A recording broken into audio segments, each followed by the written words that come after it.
Yashodanandana Brajajanaranjana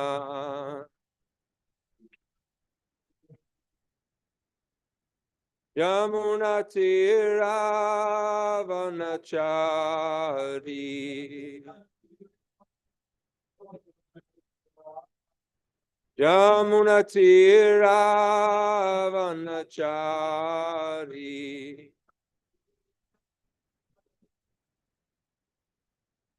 Jaya Radha Madhava Kunja Bihari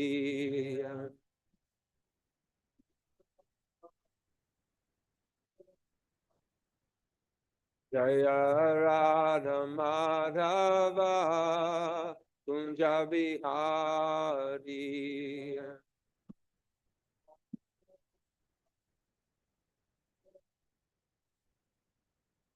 Gopi Janavallabha Girivaradari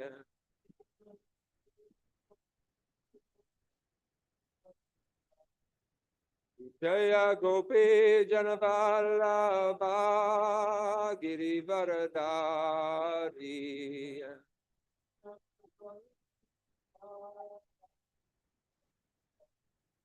Yashodanandana Brajajanaranjana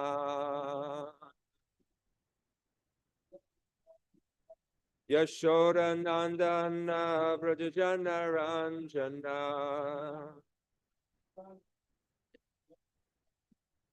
Yamunatiravanachari Yamunatiravanachari Jaya Radha Madhava Kunja Bihari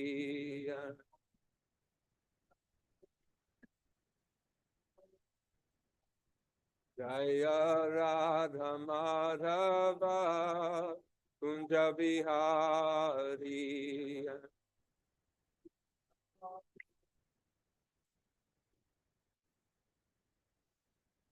Jayam Vishnupad Paramahamsa Paridvrajacharya Ashotara Shishimad His Divine Grace Srila A.C. Bhaktivedanta Swami Prabhupada Ki Jayam Vishnupad Paramahamsa Paridvrajacharya Ashotara Shishimad His Divine Grace Srila Bhakti Siddhanta Saraswati Goswami Thakur Maharaj Ki Ananta Koti Vaishnavrinda Ki Namacharya Srila Haridas Thakur Ki Prem Skaho Shri Krishna Chaitanya Prabhu Nityananda Shri Advaita Gadadhar Shri Vasari Gaura Bhaktivinoda Ki Shri Shri Radha Krishna Gopa Gopinath Shama Kunda Radha Kunda Giri Govardhan Ki Shri Vrindavan Dham Ki Navadvip Mayapur Dham Ki Ganga Maya Ki Jamuna Maya Ki Bhakti Devi Ki Tulsi Devi Ki Shri Harinam Sankirtan Ki Samaveta Bhaktivinoda Ki Grantaraj Srimad Bhagavatam Ki Nitai Gora Premanande.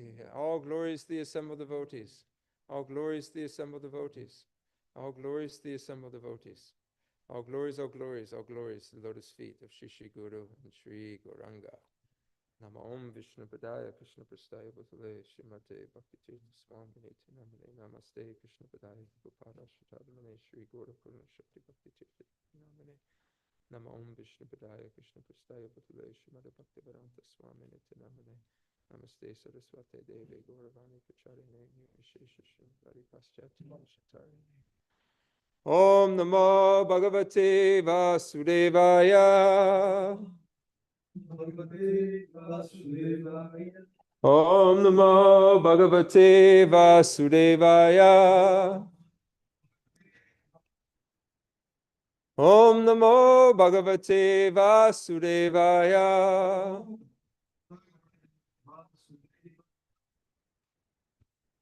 Today we are concluding chapter 13 of the third canto. We're on text number 50, the last verse of the chapter, the appearance of Lord Varahadev, 3:13:50. Just give us a second. Okay, we have it here. Share screen. Konamaloke Purushartha Sarvit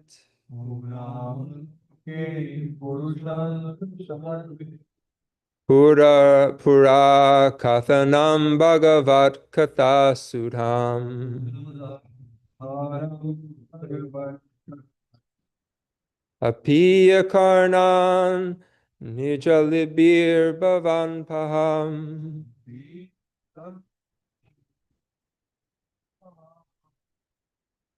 Aho Virajeta Vina Naritaram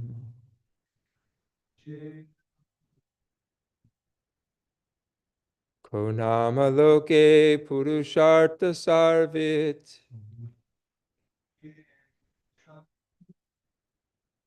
Pura Kathanam Bhagavat Katha Sudham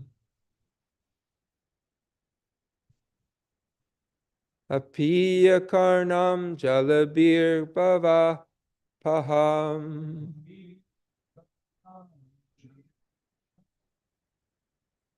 Aho Virajeta Vina Naretaram Konamaloke Purushartha Sarvit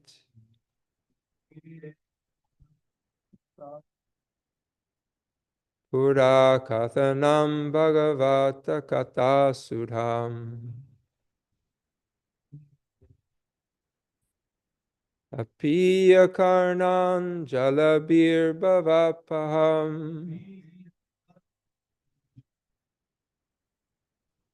Aho Virajeta Vina Naretaram. Please chant.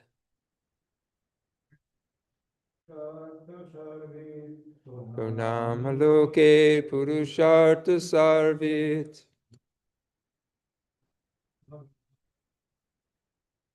Pura Kathanam Bhagavat Katha Sudham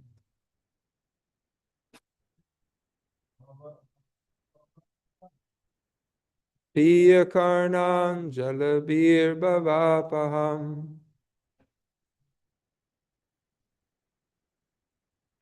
Aho Virajeta Vina Naretaram.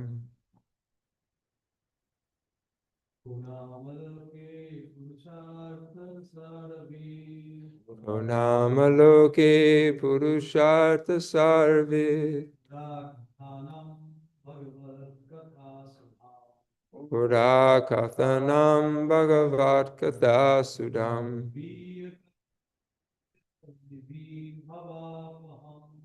Apiya Karnam Jalabir Bhavapaham Aho Virajeta Vina Naretaram. Konamaloke Purushartha Sarve Konamaloke Purushartha Sarvit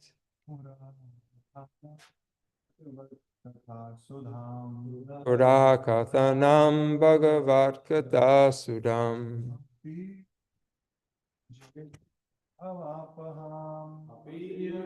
Nam Jalabir Bhavapaham Aho Virajeta Vina Naretaram. Synonyms. Kaha, who, nama, indeed, loke, in the world, Purusha Artha, goal of life, Saravit, one who knows the essence of, Pura Katanam, of all past histories, Bhagavat, regarding the personality of Godhead, Katha Sudham, the nectar of the narrations about the personality of Godhead. Apiya, by drinking. Karna anjalabi, by oral reception. Bhava apaham, that which kills all material pangs. Aho, alas. Virajyeta, could refuse. Vina, except. Nara itaram, other than the human being. Translation and purport by His Divine Grace Srila A.C. Bhaktivedanta Swami Prabhupada. Srila Prabhupada ki. Who, other than one who is not a human being, can exist in this world and not be interested in the ultimate goal of life? Who can refuse the nectar of narrations about the personality of Godhead's activities, which by itself can deliver one from all material pangs? Purport. The narration of the activities of the personality of Godhead is like a constant flow of nectar. No one can refuse to drink such nectar, except one who is not a human being. Devotional service to the Lord is the highest goal of life for every human being. And such devotional service begins by the hearing about the transcendental activities of the personality of Godhead. Only an animal or a man who is almost an animal in behavior can refuse to take an interest in hearing the transcendental message of the Lord. There are many books of stories and histories in the world, but except for the histories or narrations on the topic of the personality of Godhead, none are capable of diminishing the burden of the material pangs. Therefore, one who is serious about eliminating material existence must chant and hear of the transcendental activities of the personality of Godhead. Otherwise, one must be compared to the non-humans. Thus end the Bhaktivedanta purports of the third canto, 13th chapter of the Srimad Bhagavatam, entitled The Appearance of Lord Varaha. Om Agyanatambharandasya Gyananjana Shalakaya Chakshurun Militam Yena Tasmai Shri Guruve Namaha Shri Chaitanya Manobishtam Swapitam Yena Bhutale Swayam Rupa Kadamayam Dadati Swapadantikam Nama Om Vishnupadaya Krishna Prastaya Bhutale Shrimate Bhaktivedanta Swami Niti Namine Namaste Saraswate Deve Gauravani Pracharine Nirvishesha Shinyavari Paschatya Deshatarine Jai Shri Krishna Chaitanya Prabhu Nityananda Shri Advaita Gadadha Shivasari Gaura Bhaktavinda Hare Krishna Krishna Krishna Hare Hare Hare Rama, Rama Rama, Hare Hare. I was born in the darkness of ignorance, and my spiritual master has opened my eyes with the torchlight of knowledge. I offer my respectful obeisances unto him. Translation again. Who, other than who is not a human being, can exist in this world and not be interested in the ultimate goal of life? Who can refuse the nectar of the narrations about the personality of Godhead's activities, which by itself can deliver one from all material pangs? Good morning, everyone. Hare Krishna. Thank you for joining in to today as we conclude this chapter. The topic that's being put forth here today is, why would somebody not be interested in hearing these narrations about the personality of Godhead? They have the ability to deliver one from the material condition of life. So this is something that is of interest to many people. People want to be delivered. People want to be saved. At least at the end of life, they want to know that they're delivered and they go to a better place than this material world in the afterlife. They will at least want to be delivered in some way. In Krishna consciousness, we understand that it's not that simple. There's a whole process and a whole science to the transmigration of the soul. And it's based upon the desire that we have. And based on that desire, we get another body. Our material desires are the cause of our bondage. And the Krishna consciousness movement gives us the opportunity to purify those desires and actually execute desires in the way that they're originally intended for the soul, that is service to Krishna, the Supreme Personality of Godhead. So Srila Prabhupada starts off this purport. The narration of the activities of the Personality of Godhead are like a constant flow of nectar. They are not bound by time and space. The activities of this material world, they are limited because they are bound by time. They have no endurance. This material body, Krishna tells Arjuna, it has no endurance. The soul has endurance. The soul continues to go on because the soul is of spiritual nature. However, that is not true of the material energy. Material energy has the characteristics of Tukalayam and Ashashvata. It's temporary, can't deny it. We look at our own lives, at least the ones that are sitting here, we're of different ages. And those that are older can remember being at a younger age. Those that are younger can remember being of a younger age. Time marches on, we can't stop it. The experiences that we have, the good ones, the bad ones, the ones we want to hold on to and the ones we want to release. We know that it is only a matter of time before change happens, much of which we are not in control of. So connection to the spiritual realm gives us an opportunity to experience a constant flow of nectar, constant flow of spiritual energy, not something that is bound to the conditions of the material world, covered over by the modes of goodness, passion, and ignorance. Srila Prabhupada continues, no one can refuse to drink such nectar except one who is not a human being.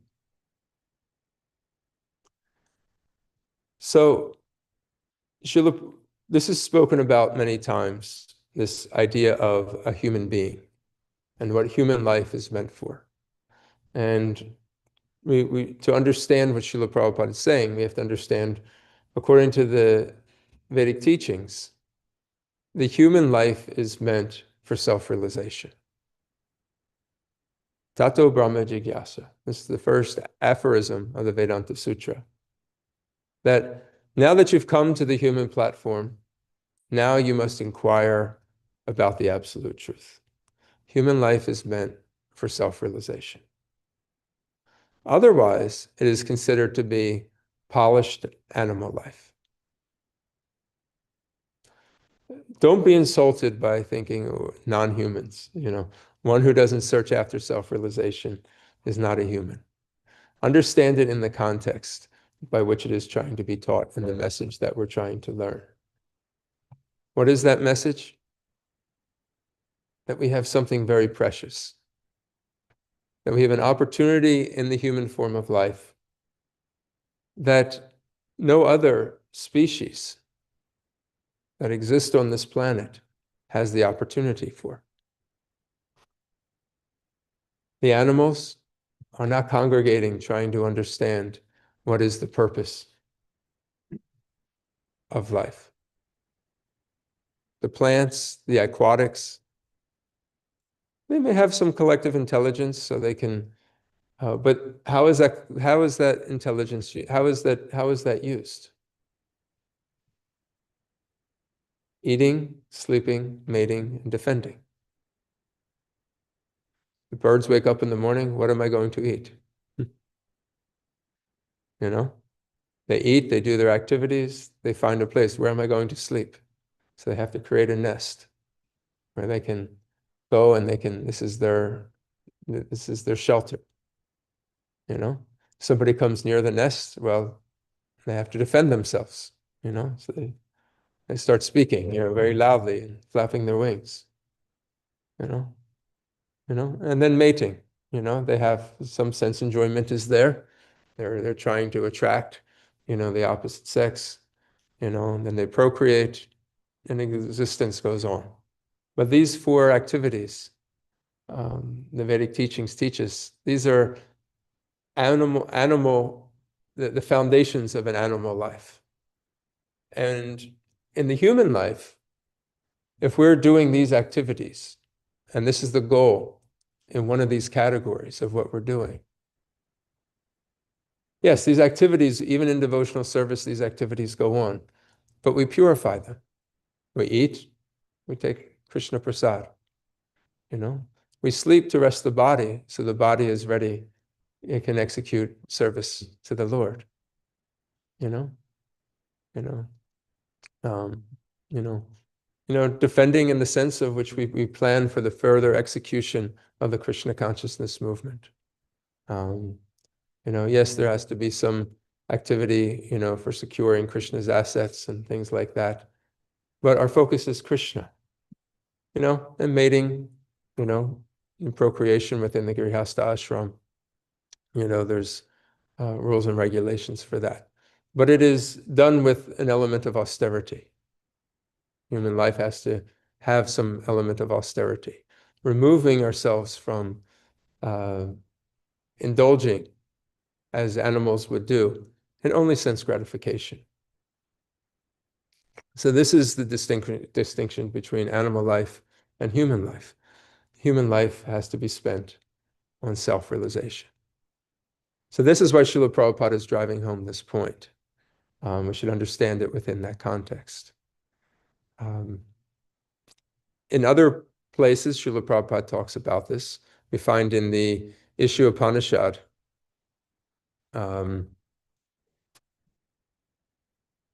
that there is this idea of the killer of the soul, Atmahana, the killer of the soul. And Srila Prabhupada, he says, human life is distinguished from animal life due to its heavy responsibilities. Those who are cognizant of those responsibilities and who work in the spirit, in that spirit, are called the asuras, or godly persons. And those who are neglectful of those responsibilities, they're called the asuras, or the demons. So these two categories. Now, of the suras, these are people that are executing human life in the way that it was intended to be. Now, Srila Prabhupada, he talks about the rarity of the human form of life. He says, intelligent human beings must always remember that the soul obtains a human form after an evolution of many millions of years in the cycle of transmigration. As we sit here today, we may take this for granted. Oh, I was a human last life, I'll be a human next life, and I'll be a human the life after that. And each time I'll get a little bit better. My situation will become a little bit more comfortable.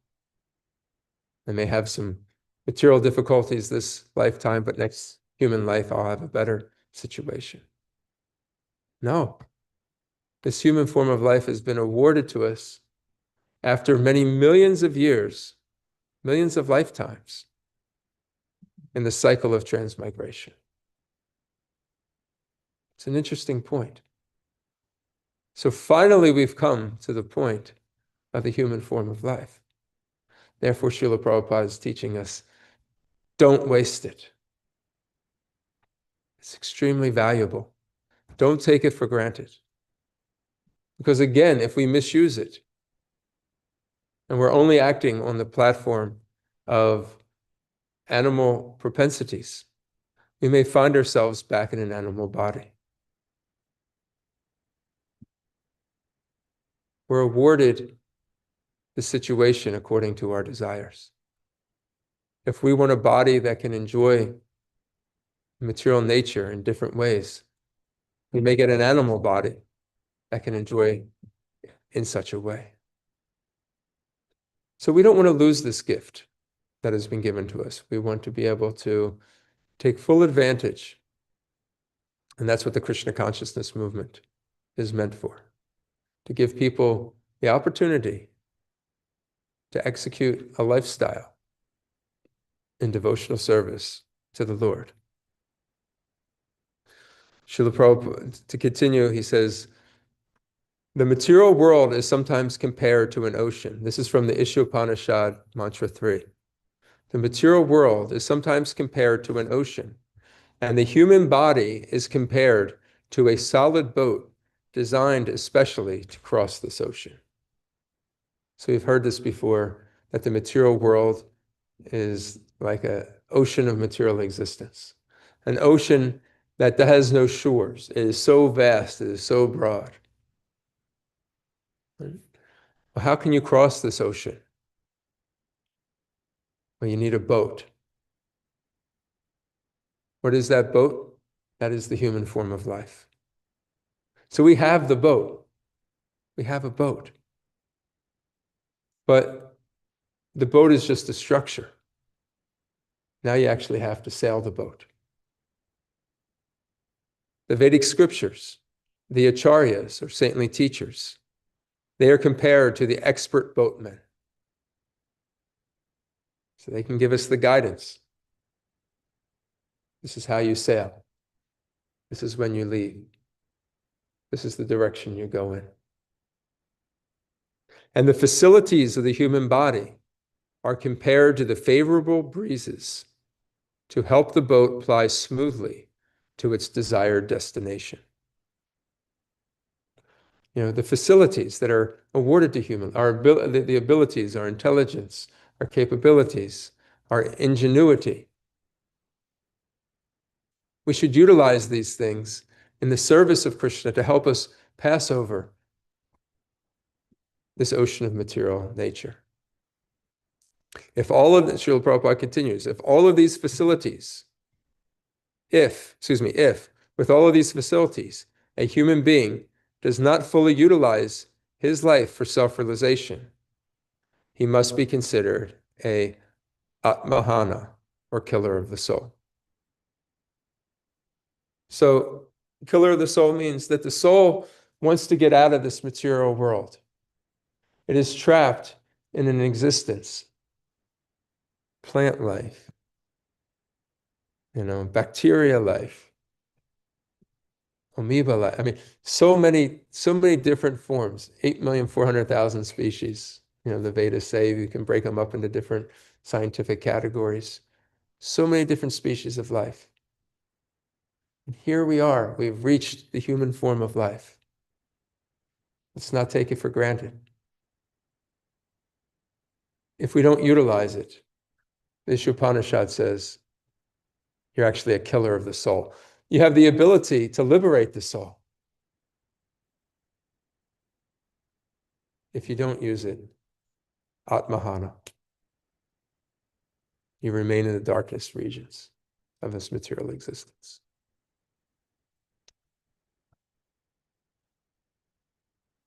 So, receiving this nectar that's constantly flowing from the Srimad Bhagavatam, we're in search of this nectar. Lord Chaitanya tells us in the first verse of the Shishastakam, Anandam Buddhi Vardhanam Pratipradam Purnamashadana. That this Sankirtan, chanting of the glories of the holy name, hearing the glories of the Lord, it ever expands and helps us find that nectar for which we are always anxious. In the 18th chapter of the Bhagavad Gita, Krishna tells us that when one is established in the mode of goodness, in which knowledge can be acquired, in which one is peaceful. He says, let me pull it up. Book here. He says,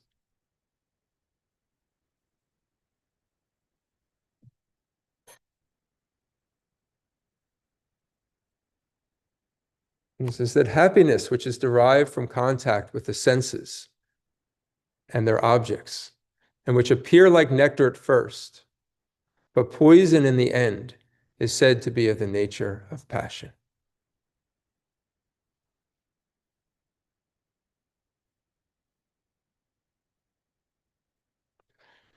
But that which in the beginning may be just like poison, but in the end just like nectar, which awakens one to self-realization, is said to be happiness in the mode of goodness. So this happiness people are searching for. Whether searching for happiness by bringing the senses in contact with the objects of the senses, sense gratification, as we defined as animal life. Self-realization, on the other hand, sometimes it can appear like poison in the beginning, meaning that there's no real attraction for it. The senses aren't getting stimulated. There's some austerity, but yet there's a higher purpose. In the end, Krishna says, it's like nectar. Whereas the process of sense gratification, Shishi Gaurnitai ki jai, Jagannath Baladev Subhadra Maharani ki jai, Shishi Radhashard Bihari ki jai. The process of sense gratification, although it gives us some immediate feeling of joy, it's bound to let us down. It diminishes and brings about distress. So it's like poison in the end. So we can use our intelligence to understand this, our own personal experience. We couple that with what Krishna is saying here in the Srimad Bhagavatam and Bhagavad Gita. We want to search after that nectar that will give us everlasting joy. And where is that nectar coming from? It's coming down through the narrations of the personality of Godhead. We may find ourselves a little bit attracted, semi-attracted. The more we do it, our attraction will continue to enhance. Nasta prayeshu abhadreshu nityam bhagavata sevaya bhagavati utamashloke bhaktir bhavati naishtaki. By regular attendance in classes on Srimad Bhagavatam and serving the Bhagavat. So serving book Bhagavat and person Bhagavat, the person who is delivering the message and living by the message of the Bhagavatam. All that is troublesome to the heart becomes almost completely destroyed. And service to the Supreme Personality of Godhead becomes established in our lives as an irrevocable fact.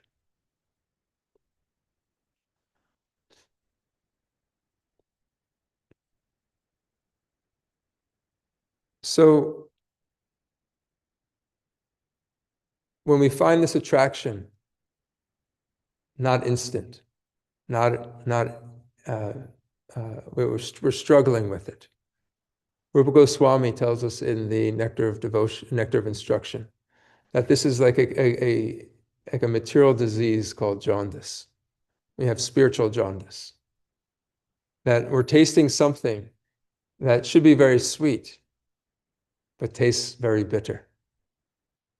We want sense gratification because that gives us instantaneous happiness and results. But that happiness is there in reading the narrations and hearing the narrations of the Lord. We have to continue to do it. Just like the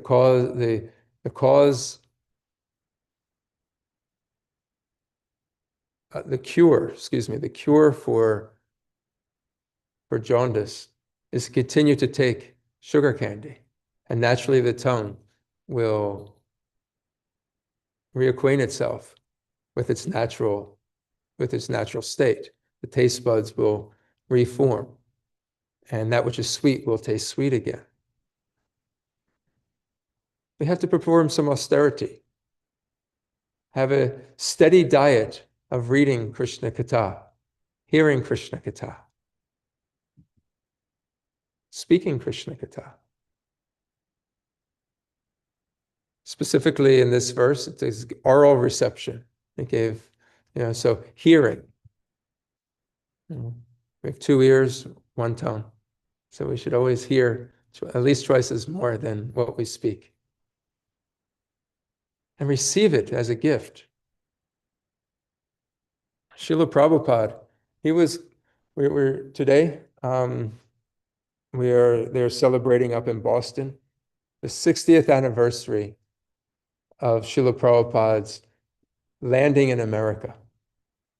He came to Boston Harbor first, and then from Boston, he went to New York City. So Boston, it was a very short stop. And then it went to New York City. That's when he got off the boat, traveled to Butler, Pennsylvania. He wrote some prayers while he was at Boston Harbor. And in these prayers, please look at them today. We're going to speak about them some more at the Sunday feast, where we're going to be celebrating this momentous event of Srila Prabhupada's 60th anniversary of landing here in America, and what that means, not just for us, but in the history of the Gaudiya Vaishnava tradition. He spoke prayers. And in these prayers, he laid before Krishna. That Krishna, he says, most of the population here is covered by the modes of ignorance and passion. Absorbed in material life, they think themselves very happy and satisfied, and therefore they have no taste for the transcendental message of Vasudeva. I do not know how they will be able to understand it. So he's pulling into the harbor. He sees these skyscrapers. He sees smoke, filling the air. And he can see that this is a civilization that is covered by ignorance and passion. They're busy making money, trying to accumulate security for their sense gratification. How will they understand the transcendental message? Do they have any interest? How are these people, unfamiliar topic, uncultured people, who are covered over by ignorance and passion, how will they understand this message? And he was coming to bring the message of Vasudeva, or Srimad Bhagavatam. He started already translating Srimad Bhagavatam at that point. How are they going to understand this? This is what he is asking Krishna. He's writing a letter to Krishna, a poem. He says, Krishna, you have brought me to this horrible place. I have no idea. You must have some purpose for me. Otherwise, why would you have brought me here? He says, most of the population is already covered over. And then he says, but I know by your causeless mercy, it can make everything possible because you are the most expert mystic. You've brought me here. You have a purpose for me. I'm looking out and I see only people that are covered over, that are not going to be able to understand this. They'll have no attraction for this message. But Krishna, I do know that you are the most expert mystic. You are a Yogeshwara. And you have a plan. And somehow, if you desire Krishna, they can understand this message. I need your intervention. Atasmitur Ganam Apohanam Cha. We usually refer to this verse that we usually forget about Krishna. By the direction of the Supersoul, comes knowledge, remembrance, and forgetfulness. So this knowledge, if Krishna so desires, it can awaken within us. Srila Prabhupada continues, how will they understand the mellows of devotional service? Oh Lord, I am simply praying for your mercy so that I will be able to convince them about your message. Srila Prabhupada's life work was in translating Srimad Bhagavatam, which is the pastimes of the Supreme Personality of Godhead. Knowing that this can deliver us from the material pangs of this world. He translated it at nighttime when everybody else was sleeping. He slept for a few hours, 2, 3 hours. He managed and preached during the daytime. He managed an expanding worldwide movement, traveling all around the world, time zone to time zone, meeting with disciples, instructing them on how to grow and expand and secure the movement that he started. Meeting with different dignitaries and different groups of people. And then at nighttime, he would translate Srimad Bhagavatam, understanding the importance of what it will mean to the deliverance of the people of this world. He didn't know how people would be able to understand this message. He left it up to Krishna to give divine understanding of how to do so.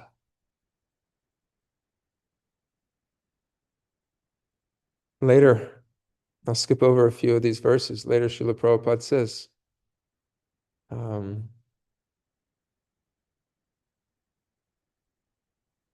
how will I make them understand this message of Krishna consciousness? I am very unfortunate, unqualified, and most fallen. Therefore, I'm seeking your benediction so that I can convince them, for I am powerless to do so on my own. Somehow or other, Lord, you have brought me here to speak about you. Now, my Lord, it is up to you to make me a success or failure, as you like.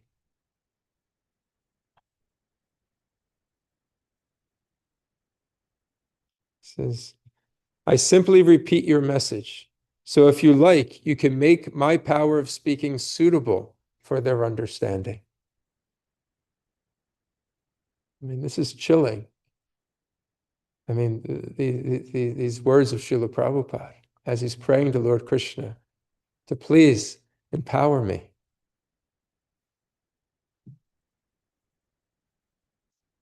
Only by your causeless mercy will my words become pure.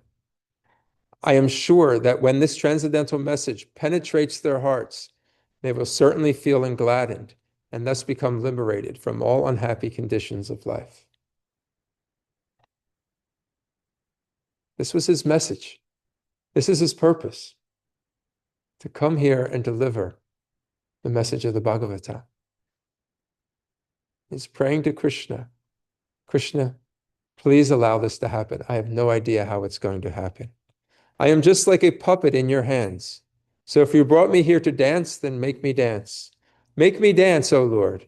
Make me dance as you like.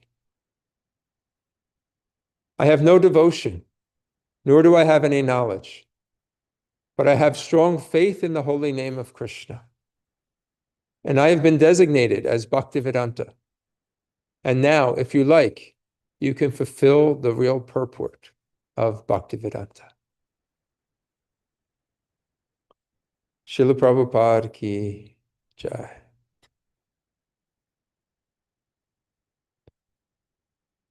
So let us reflect on this verse, on this auspicious day, about the importance of hearing the pastimes of the Supreme Personality of Godhead, Srila Prabhupada's mission in delivering the message of Krishna to the Western world.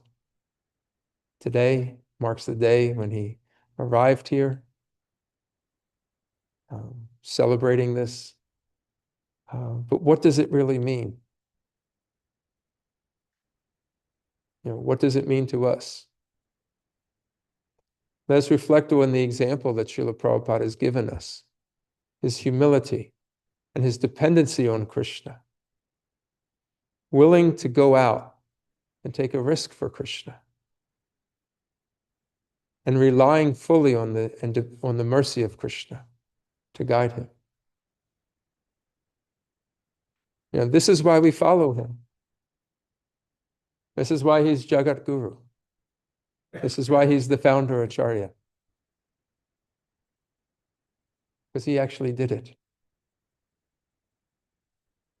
And he did it for us, to bring us this message.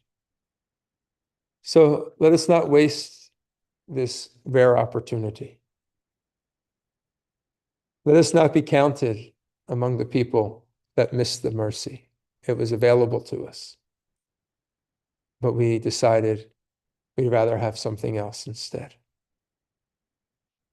Let us be those fortunate souls that receive the mercy of such a pure devotee who sacrificed for us. And then finally, let us find ways, let us think about ways. Let us say today, Srila Prabhupada, you've given me so much. How can I give back to you? Have you took a risk to come to save me? How do I pass that on and try to help give this message of Krishna to somebody else? Srila Prabhupada ki jai, Grantaraj Srimad Bhagavatam ki jai. Hare Krishna. Any questions, comments, reflections, or realizations? Actually, I wanted to add about next week. Okay, Dr. Andrew. This is so pertinent for what we're doing. 2 weekends, Rath Yatra. Rath Yatra, yes. For all the people that will come to the festival, we pray that they somehow can understand the message. Pray that we can get through to some people, especially the people who are on the fringes, the yoga practitioners, people like that. Yeah. But somehow we'll try to get through. Yeah. Thank you. I'm just going to repeat that so that they could hear that online. So Bhakti Andrew was saying that we have a golden opportunity to execute this principle at our Rath Yatra, which is 2 weeks away from today, September 27th, that we have this opportunity to share Krishna consciousness through prasadam, by distributing books, the holy name, association. Let us bring this spirit, which we're talking about today, to our Rath Yatra festival. Enthusiasm. We want people to experience the chanting. We want them to walk away with a book. We want them to taste Krishna prasadam. This is our biggest event. And we have an opportunity on full display, to deliver Krishna's mercy. So this is it for us. 2 weeks. This is our opportunity. Thank you. Nrsimha Prabhu.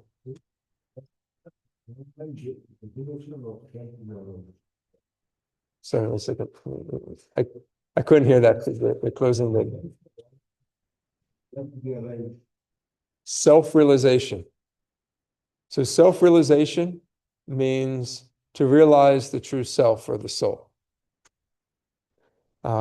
Self-realization deals with the recognition that the soul is not this body, and that the soul is of a spiritual nature, not of a material nature. Bhagavan realization is a step higher.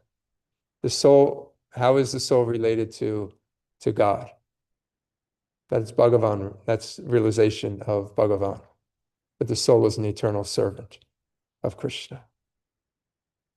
So first step is self-realization.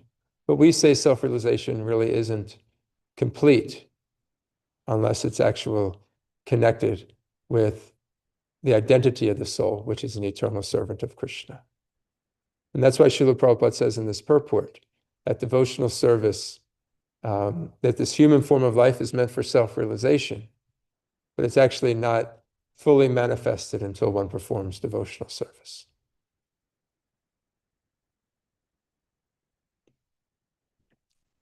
Is that okay? Thank you. Anybody else? One line? Would you like to share anything? Question or comment?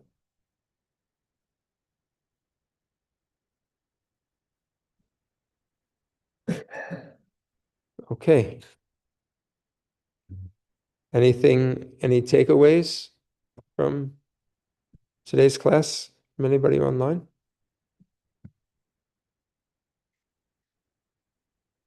If not, we will conclude here. Thank you very much for listening. Grantaraj Srimad Bhagavatam ki jai. Srila Prabhupada ki jai. Hare Krishna Bhakti David. Hare Krishna, Prabhu. Hare Krishna. Good to see you. Will we be able to come to the temple anytime soon? I'm very much looking forward to Rath Yatra. I think that'll be the earliest I get down. Excellent. We look forward. Serving for Rath Yatra, so I should be there by 7 a.m. So Excellent. Excellent. We look forward to seeing you then. Thank you. thank you, Hare Krishna. Thanks for attending. Very nice class. Thank you very much, Prabhu. Hare Krishna. Jai.